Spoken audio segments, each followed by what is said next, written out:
Tonight on To The Point. Alleged police misconduct. Folsom officials facing questions after being hit with multiple lawsuits. Day 3 of the Republican National Convention. We're live in Milwaukee, where any minute Donald Trump's new running mate will take the stage. Plus, the FBI revealing new details. When was the shooter first spotted in Trump's assassination attempt? And later, the legal battle brewing over California's new law banning parental notification in schools. But first tonight, we are learning that President Biden has tested positive for COVID while campaigning in Las Vegas. Thank you so much for joining us. This is To The Point, and I'm Alex Bell. The White House saying that Biden is experiencing, quote, mild symptoms. The president flew back home to Delaware just hours ago. He was not wearing a mask when boarding the plane. Biden had previously been attending rallies around Las Vegas and speaking with voters ahead of the election. The press secretary says he will self-isolate and continue to carry out all of his duties fully during that time. And we are also learning new details tonight in the attempted assassination of former President Donald Trump. The FBI telling lawmakers today in an unclassified briefing that investigators learned that 20 minutes passed between the time U.S. Secret Service snipers first spotted Crooks on the roof and the time those shots were fired. Law enforcement said earlier today that the suspected shooter, Thomas Matthew Crooks, was seen walking near the magnetometers just minutes before the shooting. Investigators say law enforcement started to approach him, but the alleged shooter backed up, eventually getting to the roof of a building by climbing on top of an air conditioning unit. Investigators also learning Crooks meticulously designed several suspicious devices found in his car and home. They say he also had a remote transmitter in his pocket. And all of this coming as Trump is attending this week's Republican National Convention in Milwaukee. Security has been heightened around Trump while at the convention. The focus of the convention today is foreign policy. In less than an hour, we are set to hear from Donald Trump's new running mate, Ohio Senator J.D. Vance. Meanwhile, on the other side of the aisle, President Biden facing new calls to step aside from prominent Democratic figures. ABC's Mary Alice Parks joins us live from the Republican National Convention in Milwaukee with the latest tonight. Yeah, Alex, hi. Tonight's going to be a major opportunity for Senator Vance to really introduce himself to the country. Democrats had hoped to keep focus on some of his more controversial policy positions, but they are grappling with this infighting in their own party about their way forward. Former President Donald Trump walking through the convention site in Milwaukee this afternoon, preparing to accept his party's nomination Thursday. While President Biden is facing new calls from inside his own party for him to step out of the race. And tonight out on the campaign trail, talking to voters, but then abruptly canceling a campaign stop after testing positive for COVID. Mr. President, how do you feel? How do you feel? The news coming after just yesterday, in an interview with BET, the president said he would perhaps consider dropping out of the race if he had a, quote, medical condition. If there had some medical condition that emerged, if the doctors came to me and said, you got this problem, that problem. High-profile Congressman and California Senate candidate Adam Schiff, a longtime Biden ally, now also saying that Biden needs to pass the torch. I do not think he is the best person to go into this election.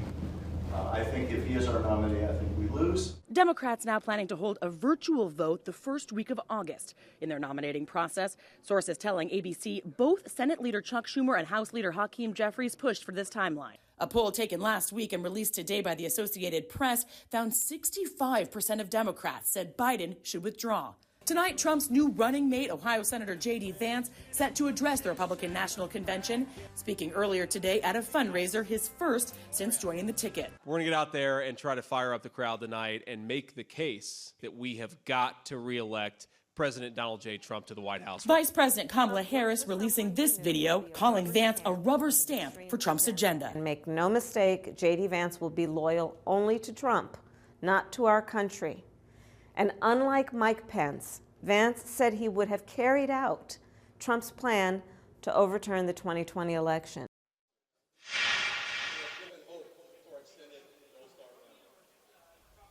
Earlier today at a press conference here in Milwaukee, Democrats also focusing on Vance's hard-line position against abortion. Now, the focus tonight is foreign policy. It is interesting that Senator Vance is a strict isolationist. He often disagrees with more traditional Republicans in the party. In Milwaukee, I'm Mary Alice Parks, ABC 10. Alex? J.D. Vance, the vice presidential nominee, is set to speak tonight. Earlier today, he called out the media, saying that the media has lied and slandered Trump. Is this the kind of messaging we expect to hear tonight in his speech and the tone of the campaign moving forward? Yeah, it's going to be very interesting, Alex. They started this convention on, frankly, a lighter note. Many fewer attacks on the media, much less conversation about grievance and vengeance. I will say the tone tonight so far, much darker again. They really ramped up the attacks again about President Biden and around Kamala Harris. And so it'll be very interesting to sort of see which side of the campaign we get, which side of Senator Vance we get tonight. Everyone waiting to see how he chooses to introduce himself to the country. Tomorrow, we're expecting to hear from former President Donald Trump, which will be the first time since the attempted assassination. Have you heard more about what his messaging will be? Yeah, we heard that after that assassination attempt, he completely rewrote his speech. So we are all waiting to see what kind of message he delivers. I mean, is this a message that's about unifying the Republican Party? Is this a message that's trying to reach out to Democrat or independent voters? You know, I've been to so many campaign rallies this year before that assassination attempt, and President Trump tended to focus so much on the indictments against him, how he would sort of go after Democrats if he won a second term. He has often laid out very few policy proposals. So we are very interested to see, too, how he has rewritten his speech for tomorrow. And we know a lot's going on right now, but one more question before you go. Tomorrow is also the last day of the convention. Are there any big announcements or appearances besides Donald Trump that we can expect? Well, we are expecting to see his whole family with him tomorrow as he accepts the nomination. That's going to be a new picture here. We have not had the former First Lady Melania Trump so far appear at the convention. It was also interesting today. There was actually a surprise appearance. Peter Navarro, one of Trump's former advisors, who just this morning was released from prison. He was convicted for contempt of Congress for refusing to cooperate with a congressional subpoena around the January 6th investigation. He showed up here at the convention and addressed this crowd. Again, it'll be really interesting tomorrow to see if Trump talks at all about January 6th. We know that he has promised to pardon January 6th rioters. That is a message that does not sit well with the general election audience. It'll be very interesting if he continues that tomorrow, Alex. All right, Mary Alice Parks live in Milwaukee. Thank you so much. ABC News coverage from the convention does not end here. Right now, the team is getting ready to bring you even more coverage, airing right here after To the Point. Don't miss the Republican National Convention, Your Voice, Your Vote, from 7 p.m. to 8 p.m., airing through Thursday. All right, it is a controversial topic in school districts here and nationwide. Do parents have a right to be notified if their child wishes to change their gender identification or pronouns? On Monday, Governor Newsom signed legislation preventing school districts from requiring staff to tell parents if their child wishes to change their gender identity. He was sued the next day. ABC 10's Devin Truby explains why advocates are concerned. A divisive issue packing school board meetings across the state, including at Rockland Unified and Dry Creek Joint Elementary School District. Assembly Bill 1955 is against parental notification policies stating schools must notify parents if their child wishes to change their gender identity at school.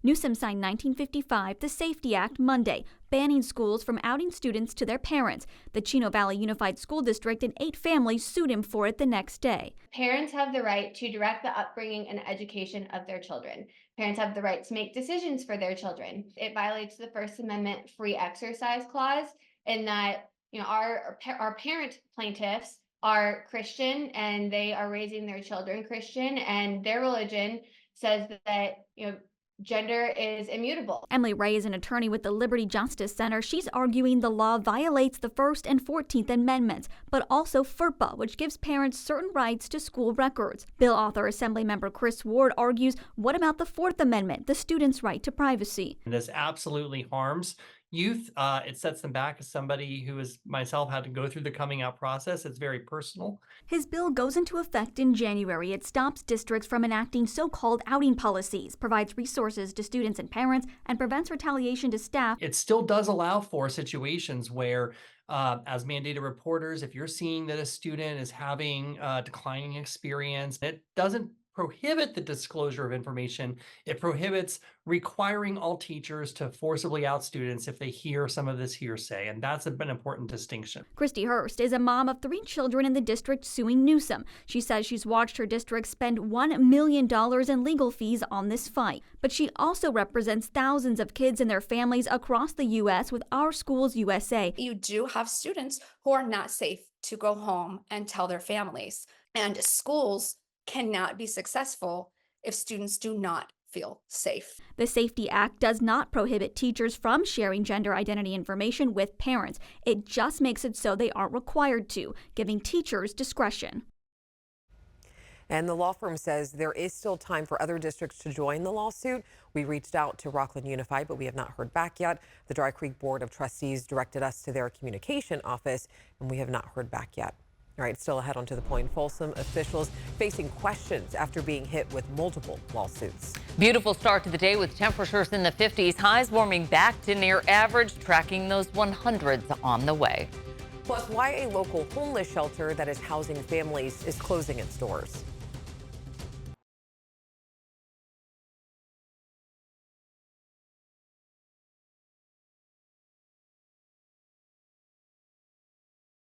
All right, it's time to switch things over to Chief Meteorologist Monica Woods with our forecast. Just a little bit of a breeze today. Nothing like what we saw yesterday. I know, right? We had that beautiful breeze coming in yesterday, dropped those temperatures into the 50s for overnight lows. Today, just a hint of that cooler air, 5 to 25 mile per hour winds right now coming in from the Pacific, but that starts to wind down for tonight. Now, we're still going to see some pleasant overnight lows right around the low 60s, a little bit above that average low of 59 degrees.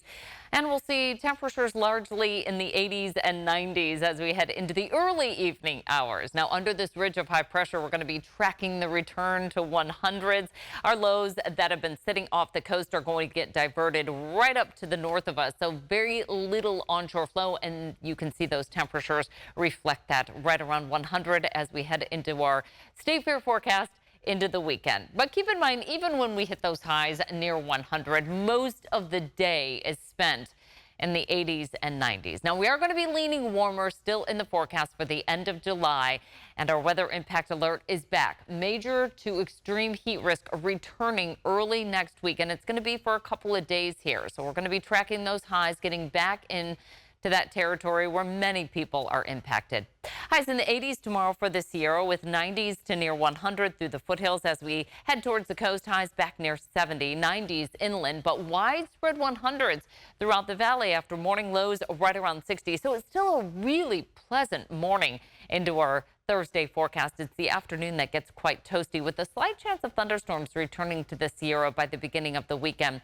Highs in the 90s for the foothills to right around 100, 70s along the coast, and our 3-day forecast featuring some of those 100s that make a return as we expand the forecast into the next complete 10-day outlook. You can see how our weather impact alert will be highlighted Monday, Tuesday, and Wednesday with highs near 105. Next, onto the point, alleged misconduct. We're hearing directly from those suing the city of Folsom and how the city is responding. And the city of Lodi illegally taxed businesses for decades, how owners can now get some of their money back.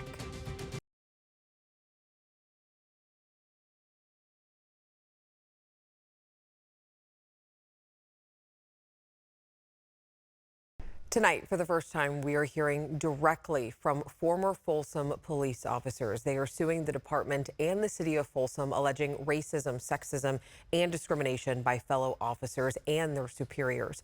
ABC's Becca Habegger has their emotional stories and how the city is responding. Our goal is to change the culture of the Folsom Police Department. Speaking at a news conference held by the Equal Justice Law Group and the Coalition to Fix Folsom, former Folsom police officers James Doris and Homer Limone and former property evidence technician Laura Knudsen shared their stories of alleged discrimination. Doris was the first to file his lawsuit. That was last year, as ABC 10 reported. In his 16 years with the department, he claims he endured slurs and comments involving Asian stereotypes, some from his predominant supervisor. He also says a senior officer made sexual advances on him when she was off duty. When he raised issues of racism, harassment, and deteriorating mental health to his supervisors, he says he was ignored. There's 90% of the officers there are amazing people, amazing officers. I want to make sure these officers and the officers that come after them are taken care of and they don't have to deal with this. Doris was fired in early 2022 for sending racist text messages, something he doesn't dispute but argues the policy that resulted in his termination isn't applied fairly. There are other officers in the department that violated the same policy, and they only got a written reprimand. Last year, the city of Folsom called Doris's lawsuit retaliatory and his claims of discrimination false. Since then, more former employees have filed lawsuits. Limon retired from the department in 2021 after working there 18 years. During his time, his lawsuit claims he and other officers of color endured bullying related to their race and ethnicity. He also claims he experienced retaliation and harassment after reporting misconduct. He says fellow officers and superiors called him a rat and a snitch. They started retaliating against me. It was so bad that I emptied my locker for months because I was afraid that they were going to try to plant drugs on me, anything to get me fired. Knudsen retired last year after 16 years with the department. Her lawsuit claims she was ridiculed for her Canadian accent. She says she reported the harassment but never heard back from HR. She witnessed other minorities endure harassment and discrimination as well, and says that is why she retired early. We were ignored, so I felt like, and everybody would just tell me, oh, what's your problem? Basically, I'm white, so I should just suck it up and take it. ABC 10 reached out to Folsom Police and the city of Folsom to ask for their response to these claims of racism, sexism, and discrimination. A city spokesperson replied saying, due to ongoing litigation, we have no comment at this time. Earlier this year, the city told ABC 10 the men and women of the Folsom Police Department treat each other with dignity and respect and have a long and proud history of serving our community with honor, dedication, and integrity. We do not tolerate any form of discrimination and take such allegations seriously. And we also reached out to the Folsom Police Officers Association for their reaction to the allegations. We did not hear back before our deadline today. Tonight, a man is behind bars accused of killing a woman near Loaves and Fishes on Tuesday. Sacramento police say 54-year-old Kevin Birdsong was booked into jail on suspicion of homicide charges. Officers say they got reports of a fight around 6 on Tuesday morning and later found a woman dead with at least one puncture wound. It's still unclear who the woman is and what led up to the shooting. Tonight, a Sacramento shelter housing families experiencing homelessness will soon close. Sacramento County says it's because the building housing the Bannon Street Emergency Family Shelter is no longer safe. They say galvanized piping used for sewer and water pipes has corroded over time. It would cost the county about $4 million just to fix the piping and try to bring the building up to code, but that's not financially feasible. They've made the decision to notify residents that they will be relocated before September 7th. And your price points tonight. Lodi business owners have a new way to apply for and renew their business license, but the city says it is still trying to make things right for hundreds of people charged an illegal tax. Last September, the city found out that the tax it had been charging on business license for decades violated state law. It stopped issuing business license altogether and started automatically sending out nearly 4,700 checks to different businesses that had paid the tax in the past year, which is as far out as the state's statute of limitations allows them to refund. And months later, nearly 600 of those checks are still uncashed, ranging anywhere from $1 to $60,000. We are definitely working with any businesses that may have not been paid. We have their checks and we are not planning on using that money for anything else other than helping them cash them. The city is asking anyone who is having issues with their refund checks to call the city's budget office. Next, on to the point. Semaglutide, the active ingredient in a weight loss drug, it's popular, but why is it also causing concerns?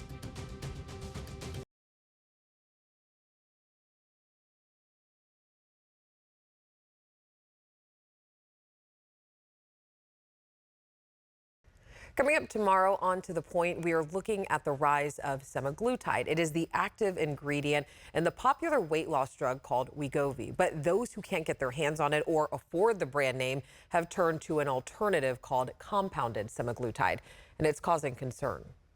Weight loss medication. I think the FDA knew, I think the providers knew that this is going to be successful. It's grabbing waistlines and headlines, but new data is trending in the wrong direction. Then people are seeking it from like compounding pharmacies or buying it over the internet. That's probably the #1 reason why these accidents are occurring. And with an already big appetite for demand, for the last 17 years, this is the first one we've got so much request for. There are even more weight loss drugs in the works. I think this has just opened the door. Is it good or bad?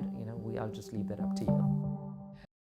Compounded semaglutide has even caught the attention of poison control. We'll show you why and what you should be looking out for. So don't miss this special investigation tomorrow at 6:30 right here on To The Point.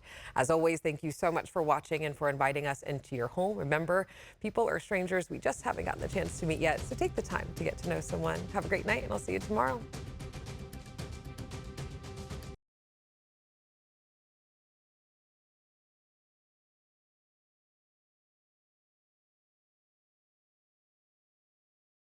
Hey, it's Alex. I just wanted to say thank you so much for watching. The To The Point team and I love hearing from you, and I hope that you'll stay in touch. And don't forget, you can always email me and the team at tothepoint@abc10.com, or you can even send us a text message at 916-321-3310.